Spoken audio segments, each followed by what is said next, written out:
What is up, guys? Your boy is back, and today we're going to be reacting to all of the UFC 327 fight news.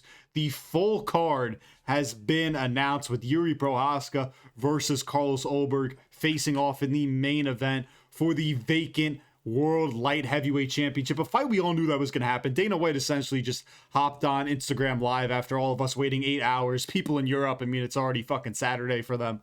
And he told us about 10 fights that we already knew were going to happen. And also, another funny thing that he did was when he was talking about Jiri versus Carlos Ulberg for the vacant light heavyweight championship, as for being the main event of UFC 327, that guy didn't even know that that UFC 327 was in Miami. Like Sean Shelby or Mick Maynard, somebody off camera was like, oh, that in Miami. It took him fucking forever to figure that one out. Then he just essentially just read through a bunch of fights that we already knew were going to happen. I'm going to go through some of the new announcements like Beneil Dariush versus Manuel Torres, Patricio Pitbull versus Aaron Pico, Gamrot versus Esteban Ribovic, and Kelvin Gastelum versus Vicente Luque. But let's start off by talking about, hold on, I didn't want to go there.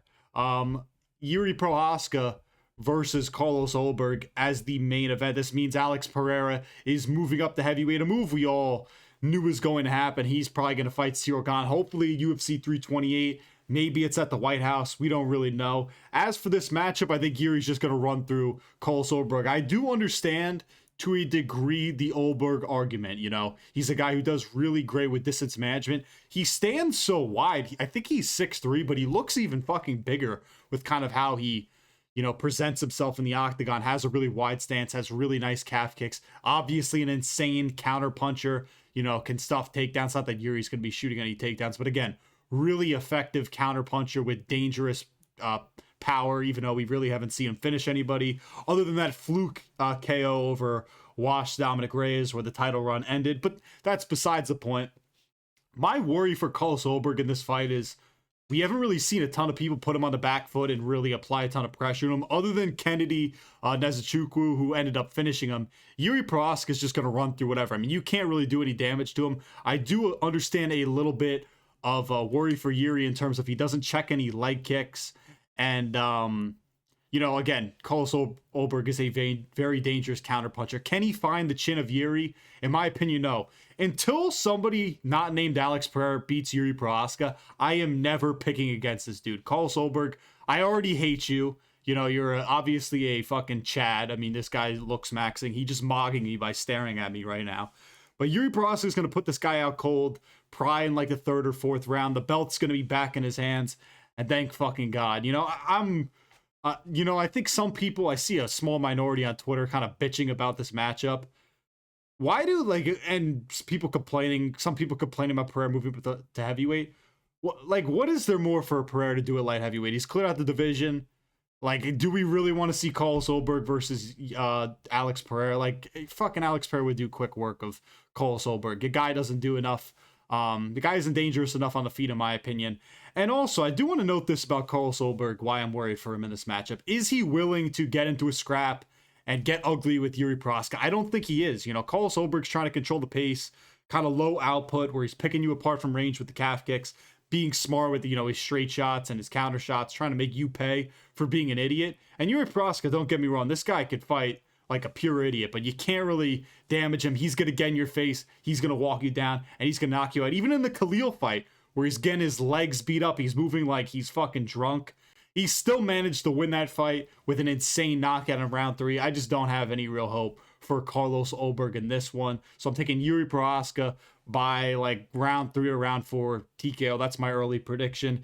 It was necessary. And the belt's going. And he's about to be a dad, so he's getting dad power. Carlos Ulberg, buddy, you're cooked. Go back to Power Slap, listen to fucking Indian music with Nina Drama. Let's recap some of the other fights on this card. I'll go through quickly kind of the ones that we already know. Joshua Van versus Tatsuro Taira recently got confirmed by Joshua Van, obviously now on this card. Great fight. I understand some people wanting, what's it called, Manel Kopp to be here, but I think, you know, they probably had the Taira versus Van matchup made for a while, you know, back on UFC, what was that? UFC 319. And, but, you know, Tatsuro Taira is actually reliable. Manel Kopp, this guy misses way too much. I think Cobb versus Van is a little bit more intriguing in my opinion, because I think Cobb can actually finish Joshua Van. I think Taira isn't strong enough on the feet for me to confidently pick him to beat Joshua Van. I do think he is an elite level grappler. And I've seen some people like Bedtime talk about Joshua Van's going to stuff these takedowns, and I do have faith in his takedown defense. But Tatsuro Taira, I really think he can get you down, backpack you, take your back, and just be so dangerous. That's what he does to people. And as much as I like Joshua Van's takedown defense, I do think Taira is going to have moments in this fight. But I think Van will be able to stuff enough takedowns in this to get a finish in round 3 or round 4. I mean, Royval was boxing this dude's head off. Joshua Van just beat the shit out of Brandon Royval. Beat the shit out, total in quotes. I mean, it was a great 3-round war, but you know what I mean. He did more damage. He had the more impactful moments. I think Taira, I just don't have enough faith in his boxing, which I think is okay, but just not good enough to stand in there and bang with Joshua Van, who I think will be able to keep it on the feet just long enough. Moving down, Curtis Blaydes versus Josh Hokit. Some people complain about this because it's such a massive jump up for Josh Hokit. And I was a little bit in that camp, but this division is so boring. All these people are so fat. Curtis Blaydes is one of probably the only like 5 or 6 heavyweights who's actually skilled. He's been around in the division for a while, fought all the top guys like Aspinall. And Josh Hokit, I'll say this, he's beaten up on absolute nobodies, but he's one of the only prospects with any kind of promise, can grapple well, has power in his hands, is very athletic. I'm really excited for this. I think he's losing to Curtis Blaydes, just so you know. And Curtis Blaydes is a friend of the channel. He commented on one of my reels one time. I love Curtis Blaydes. This guy's my fucking boy. Just better grappler. Can spam calf kicks on you. Has power. Can like nice counter shots from him. And honestly, the fact that he beat Rizvan Kuniev, which is a win that's aging well, like with the damage that he had in his knees and the injuries that he sustained in that fight, is impressive. I just think Josh Hokit's going to get finished in this. This isn't some blob that you can kind of just maraud and fucking speed mog. You know what I mean? Like all the heavyweights, like, no, not Sean Shirk. Was that him or was that Steven Aspin? I don't really know. More Denzel Freeman, the last guy fought. I mean, he just ran through Denzel Freeman. He's terrible. And I know I kind of hyped up Denzel Freeman a little bit, even though I picked Josh Hokit to win that. Denzel Freeman sucks. Curtis Blaydes is a legit, actual good heavyweight who would, be good in any era. You know what I mean? He actually has visible skills. Cool ass dude. I just think he's going to win this. But I'm cool with the fight, though. Josh Hokit will build this fight up. He'll troll the shit out of Curtis Blaydes. Curtis Blaydes is going to get a win. The good guys will be up. And he's going to keep himself right around that title picture. Keep his name kind of in the mix. So you'd be like, oh, Curtis Blaydes, he just finished Josh Hokit. It's a fun fight. I like it. Was there a little bit of part of me that's like, oh, Josh Hokit just beat Marcin Tybura? Because there's always the Marcin Tybura test at fucking heavyweight. If you beat Marcin Tybura, then you're, considered a decent heavyweight. But he's fighting Walter Walker, where he's probably going to get finished. And we don't really need to see Marcin Tybura versus Josh Hokit. I've walked back on that take. Josh Hokit probably just runs through Marcin Tybura. He's just kind of old and fat. But whatever. Down the card, we also got Beneil Dariush versus Manuel Torres. Now, this was a fight that was rumored for a little bit. I kind of seen it floating around Twitter. I feel bad for Beneil Dariush, man. I mean, to watch him get chinned so brutally by BSD, and now he's facing a guy with just as insane power who's fought a lot of names at lightweight already. Chris Duncan, Drew Dober, Nicholas Mata, Ignacio Bahamondes, recently just destroyed Grant Dawson. Beneil Dariush has no chance. Manuel Torres has good enough takedown defense that he can stuff. If Beneil Dariush can really try and push the grappling early, I just think he's going to get stuffed. Chinned so fast in round 1. It's going to be brutal. And I will say one thing before I quickly mention Dominic Reyes versus Johnny Walker. I thought it was interesting that they gave Ribovic Gamrot when I don't think he's fought nearly the same level of competition that like Manuel Torres fought. And considering Torres is ranked, like Torres just beat Grant Dawson. Again, also has wins against the Chris Duncans of the world. Drew Dobers lost to Bahamondes, but he's fought a lot of dudes in that, 15 to 20 to 22, 23 range. Like Ribovic, his best win is probably what McKinney just beat, whatever, Elvis Presley, whatever that kid's name is. Like, it's an interesting jump up for him. I'll talk a little bit about that more, but I just thought that was a bit weird. Then we have Dominic Reyes versus Johnny Walker. Somebody's just going to die within 2 seconds. It'll be so fucking fast. It's going to be hilarious. I hope my boy Dominic Reyes wins. Stony Brook football legend. Shout out Long Island. But anything can happen in this. Not really much to say other than that it's going to be a round 1 knockout. Loser of this moves up to heavyweight or retires, maybe. I don't really know. Maybe this is the 3rd Dominic Reyes title run, but I kind of lean Reyes just because I think he's more skilled, and I don't really know what to say. Both these dudes are so unpredictable that I have no clue who to pick. But whatever. I guess I'll ride with Dominic Reyes because he's my boy. But Murzakanov versus Paulo Costa. Murzakanov's gonna murk Paulo Costa if he even makes it to the fucking fight because he'll probably miss weight. But debut for Paulo Costa, tough one because Murzakanov is legit and he's gonna be in conversation to fight for a belt very soon. Now Pitbull versus Aaron Pico.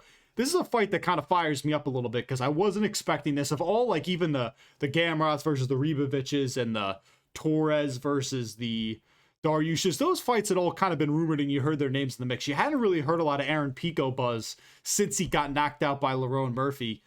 But I really like this matchup. I think it's a fun fight. Hilarious how two Bellator legends are not even fighting on the feature fight of the prelims. They're fighting under that on the prelims. Just hilarious trolling from Dana White. Patricio Pitbull is very boring. I mean, this guy will throw like 2 strikes a minute. He has like a cooldown after every jab he throws. It's like when you're shooting a gun in Star Wars Battlefront, your gun overheats. That's like Patricio Pitbull with his striking. He's very boring, but I will say this about Pitbull. He has earned my respect to a degree in terms of he shut down that Lucien Keita like weight debacle. It's like, I'm not fucking doing this. You didn't make weight. I'm not doing this fight. He's like, I went all the way to France. I went to your house and you couldn't even make weight. I thought Pitbull versus Nathaniel Wood would have been like an interesting fight, but obviously they go in a different direction. I kind of like this for Pico though, because I think he can beat Patricio Pitbull. And if he wins this, he's in the top 15. He's ranked. It keeps his name in the mix. I think he's a lot more exciting and there's a little bit something more there because people forget, man. I mean, he was mixing it up with Lerone Murphy before he got brutally fucking knocked out. Mixing in the grappling, was kind of beating up on Lerone Murphy a little bit until he got knocked out. But I like Aaron Pico. I'm excited for this fight. I'm always down to root against Pitbull, even though I respect him. He's just so boring. As for Gamrot versus Ribovic, again, interested Ribovic got this fight considering his best one is like McKinney. Both Torres and Ribovic both have 6 fights in the UFC, but again, Torres just fought better competition. I figured he would have gotten the step up, and I wanted Torres to fight Gamrot. But Ribovic versus Gamrot, I'm perfectly fine with. I think you got to start trying to move some of these guys out. I think Ribovic versus Moicano would have made a ton of sense before it did Chris Duncan versus Moicano. But I still think it's dangerous for Ribovic because Gamrot, listen, I know that Charles' performance was not good. It was short notice. It was in Brazil. That's a really tough fight to win against one of the best to ever do it. Obviously, I think if Gamrot was on a full camp, I still think he would have gotten finished by Charles, but I think he maybe made it at least a little bit closer. I just think that's a really tough fight for him. I think there's a chance that he can just really dominate Ribovic in grappling exchanges. But the thing is, Gamrot always gets rocked and dropped in every fight. So is it going to finally catch up to him when he actually gets finished by a Ribovic? Maybe. Esteban Ribovic has a ton of like fight in the night performances. Guy puts on wars all the time. I really like that. Cub Swanson versus Nate Landwehr is a fun fight. The return for Cub Swanson. Everybody thinks this guy's retired. Now he's fighting Nate Landwehr, who just fought Morgan Charrier over the summer. That was kind of a crazy 3-round war. Kevin Holland versus Randy Brown is a really fun fight. You really can't trust either of these dudes. They're both like, anytime you really build yourself up with these guys, they immediately kind of just tear you down. Like, I thought Randy Brown was going to go on a nice little run, and then Gabriel Bonfim chewed up this guy's legs and knocked him out. Kevin Holland just had a really ugly performance against Mike Malott. And like D-Rod before that. Where is D-Rod? Just putting it out there. Where the fuck is Daniel Rodriguez? He's building wells in Peru or Africa or going hiking in Mexico. Or maybe he's in jail. Nobody knows where that guy is. And then Kelvin Gastelum versus Vicente Luque, or Vincent Luque, as Dana White calls him. This was supposed to be Kyle Dawkins versus Vicente Luque and just got changed.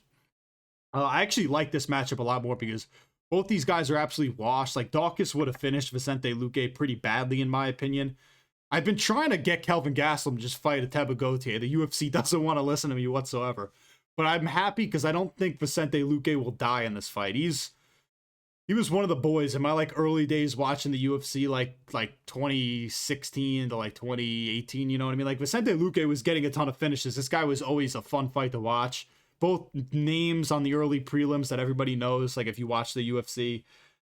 I kind of lean towards Gastelum just because I don't think he's as bad as Vicente Luque. Vicente Luque, I just think is completely done. Gastelum, like, even in the Dustin Stoltzfus fight where he didn't really do much, thought he like looked okay on the feet. But one of these dudes will probably miss weight and be fined 30% of their purse. Yeah, whatever. It's a good fight. I like it. Eileen Gastelum. Suarez versus Lupi Godinez is a decent. That's a good women's fight. And even like Francisco Prado is the opener versus Christopher Alvidrez, who I don't really know that well, but Prado's kind of a blockhead from Argentina. He's kind of fun to watch, I guess. But overall, UFC 327 is absolutely stacked. It trumps the past two pay-per-view or numbered cards by far. I mean, UFC 325 sucked in comparison to this. Why was this not the opener of the fucking Paramount deal? This is a fire card. Miami always gets great cards. We saw last year, what was that, 311? Or 314, whatever it was. I think it was 314 with Volk and Diego Lopez, John Silva, Bryce Mitchell, Michael Chandler, Patty Pimblett. There's probably 100 other fights I'm forgetting on that card, but just whatever comes to mind. That was a sick card. This card is stacked from top to bottom. There's really no boring fights on this card. I think there's finishing potential. Even Tatiana Suarez versus Lupi Cordonez could be like the only decision. This whole main card could be finishes. Either way, really excited for this one. The UFC fucking delivered. Dana White, though, I don't really know what you were doing keeping us awake just to announce like 100 fights that we already knew. But overall, really excited for this. Jiri Prochazka, really happy to see this guy try and get the belt back. If Carlos Ulberg sleeps this guy, you might legitimately never hear from me again. But thank you all for watching. Remember to like, comment, subscribe if you're new. We're going to keep pushing videos out all the time. Postcard recaps, fight breakdowns. We're going to do a lot of Charles versus Max stuff next week because that's a big fight. But again, remember to like, comment, subscribe. The doctor is signing off.